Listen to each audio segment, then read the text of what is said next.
Fala aí pessoal, aqui é o Vini e hoje a gente vai falar sobre latência no Studio One, né, o atraso na gravação. Essa é uma das perguntas que o pessoal mais faz assim quando está começando a gravar, que é como reduzir ou tirar esse atraso quando a gente está gravando. De você tocar na guitarra, por exemplo, e só depois ver o som. Né, isso atrapalha, obviamente, não tem como gravar dessa forma. E é uma questão só de configuração. Vou mostrar aqui como é que funciona o Studio One e como eu configuro de fato quando eu vou gravar, tá? Porque existe uma certa opção aqui. A primeira coisa que a gente vai fazer, a gente vai na configuração. Você pode acessar a configuração apertando Ctrl, vírgula, é a configuração do Studio One. E você vai na parte de configuração de áudio e vai na parte de dispositivo de áudio. Tem que checar primeiro se você está com o seu dispositivo selecionado, né? Aqui eu tenho alguns outros que eu poderia selecionar, se quiser sobre o próprio Windows, que é a placa de som, ou da minha interface de áudio, que é da SSL. Então, selecionei minha interface de áudio. E eu estou com o driver mais recente. Outra coisa que você tem que configurar, ver se está com o driver mais recente. E aí depois você vai checar aqui no tamanho de bloco, que em inglês seria buffer size. Em português fica tamanho de bloco. A regra é o seguinte: quanto menor esse número, mais responsivo, mais rápido vai ser o processamento, mais direto. Mas da mesma forma, isso vai taxar mais a CPU. Vai fazer com que a CPU trabalhe mais, o processador dentro do seu computador, né? E de outra forma, quanto maior esse número, mais estável vai ser o processamento, mas mais atraso você vai ter no tempo entre processar o áudio e você ouvir o resultado depois. Então, via de regra, a gente coloca esse número mais baixo quando a gente vai gravar e o número, a gente aumenta ele quando vai mixar, né? Essa é uma prática comum, desde todas as gravações usando DAWs assim, nos últimos 20 anos. E aí o legal no Studio One é que ele te dá a latência de entrada e de saída, que é o tempo que demora para ele processar a entrada e para processar a saída. E você teria o seu total, desde você tocar e depois ouvir nos fones, seria o somatório dos dois, em tese, né? E ele te dá em tempo real conforme você muda esse número, né? Então, se botar aqui em 512, a latência vai subir consideravelmente para 12 de entrada e 14 de saída, que vai dar um total de 26, 27 milissegundos, né? Parece pouco, mas já é um pouco que você começa a notar tocando pra caramba. Então, se botar 1024... quase 50. A gente começa a subir mais ainda, 40 milissegundos, quase 50. Então, a gente coloca o mais baixo possível para na hora de gravar. Um dos detalhes que tem que levar em conta na parte de processamento é outra aba que tem aqui. Isso é uma coisa particular do Studio One, tá? Porque eu sabe, as outras DAWs não tem isso. Ele tem essa proteção contra dropout, que no meu caso eu configuro aqui para mínima. O que isso quer dizer? O que é o dropout? O dropout é aquele momento que você está gravando ou mixando e o processamento dá algum bug, um problema, e a gente tem esse buraco no áudio. Fica um momento que o Studio One para de fazer som e depois volta. Esse é o dropout, né? Isso acontece quando o processamento está muito forte, a CPU está muito sobrecarregada. E uma das jeitos de você resolver isso é botando essa proteção contra dropout cada vez mais alto. Mas o que isso vai fazer? Repara aqui embaixo nessa latência que está aqui embaixo nesses números. Se aumentar aqui para, vamos supor, máxima, aumenta consideravelmente a latência que ele está botando aqui no ciclo de áudio, ciclo de instrumento, que é basicamente a latência que você vai ter, tá? Depois eu vou falar sobre esse Z verde que tem aqui do lado. Mas, então, não adianta você botar aqui no dispositivo de áudio 64 amostras, que eu falei para vocês que é um jeito rápido, um jeito que você vai ter pouca latência, né? Se eu botar no processamento a proteção contra dropout no máximo. Que essa proteção contra dropout é como se fosse, como ele está mostrando ali, ele está aumentando o tamanho de bloco para 2048 de uma maneira artificial. Ele vai estar compensando isso. Embora você tenha colocado 64 amostras, ele vai estar considerando 2048. Então você vai ter uma latência na hora de gravar. A menos que, vamos supor, deixei aqui 64 amostras, processamento, proteção contra dropout no máximo, certo? Tem uma latência. Aí o que acontece? Se eu abrir o mixer, no canto direito vocês vão ver esse Z verde. Se eu desativar ele e clicar para gravar, eu vou deixar o microfone aqui aberto, mas vocês vão ver, se eu tocar, vocês dá para perceber, mas tem uma certa latência, né? Aquela latência que a gente falou. Eu consigo ver que está tudo atrasado. E aí vai continuar atrasado. Para corrigir isso, eu teria que vir aqui mais uma vez no menu ou aqui embaixo no desempenho, nessa abinha aqui, e eu desço essa proteção contra dropout para mínimo. Aí ele processa de novo, dá esse pico, e aí volta, e agora sim tá.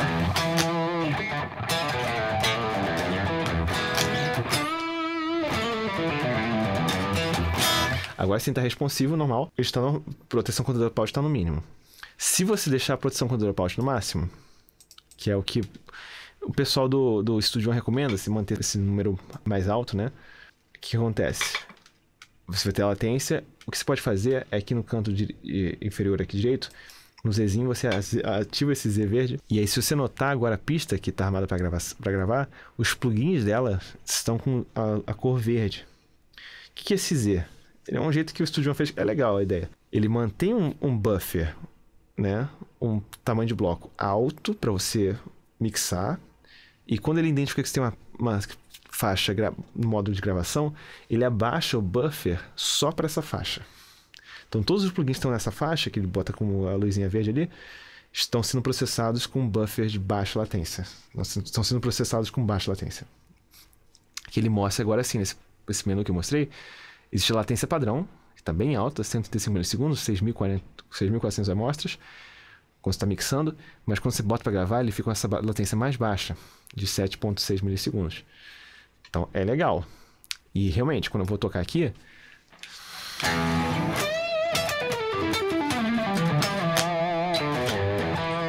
sem latência. Perfeito, ótimo para gravar. Então você poderia chegar aqui e gravar seu track de áudio sem nenhum problema. Deixa eu tirar o zoom da onda. Então, gravei, tô gravando da DI. Só que tem um problema assim, que aí é a minha opinião assim, do porquê que eu não uso tanto esse modo quando eu tô gravando. Só quando eu tô só praticando, tendo uma ideia, mas quando eu vou gravar Vera eu não faço isso. Porque se eu der play, a gente não tá ouvindo mais a track que a gente acabou de gravar. A gente acabou de gravar uma frase aqui, mas a gente não consegue ouvir mesmo dando play. Isso é chato de explicar para as pessoas porque não é intuitivo. Você acabou de gravar e você quer ouvir. Você tem que desarmar a track da gravação e aí sim a gente vai ouvir. A gente ouviu.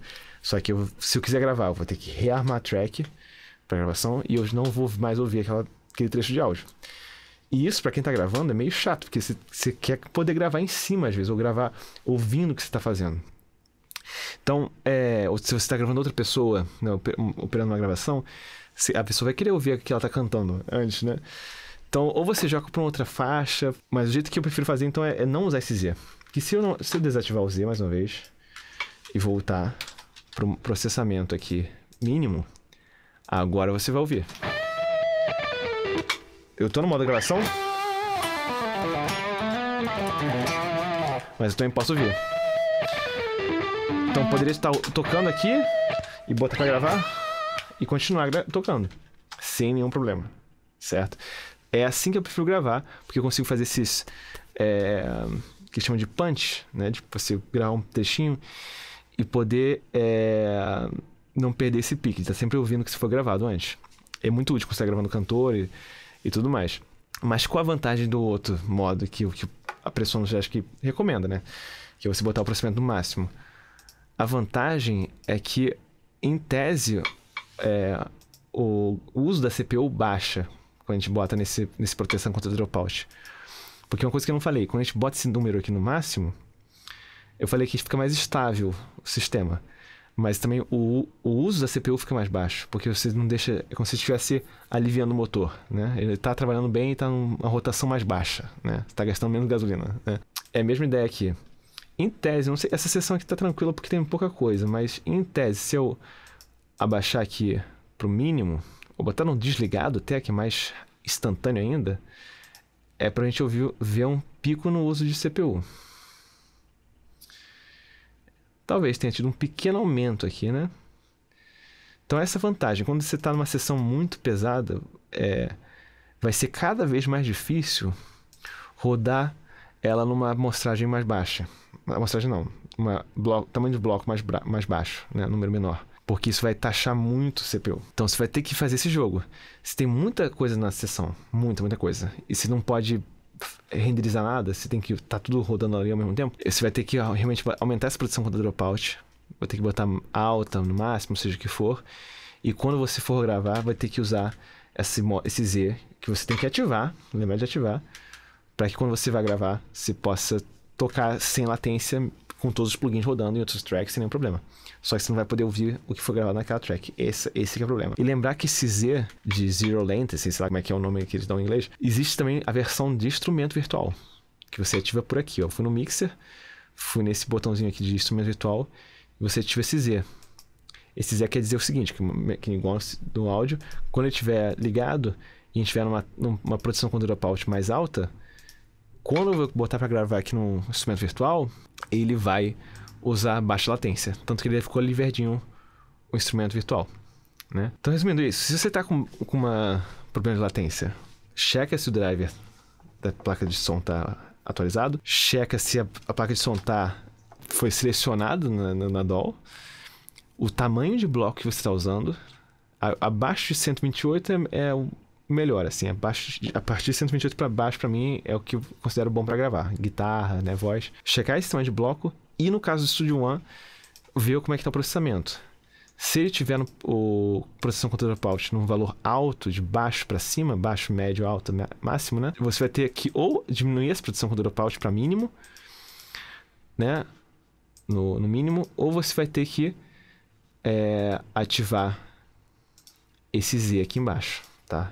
E você vai ter essas coisas, esses contras que eu falei pra vocês. Então é isso, pessoal. Espero que vocês tenham gostado. É uma dica bem simples, bem rápida, mas eu sei que muita gente tem me perguntado, sempre é uma dúvida de quem tá começando o Studio One. Então se você curtiu, se foi útil pra você, deixa o like aqui embaixo, comenta. E é isso aí, te vejo na próxima.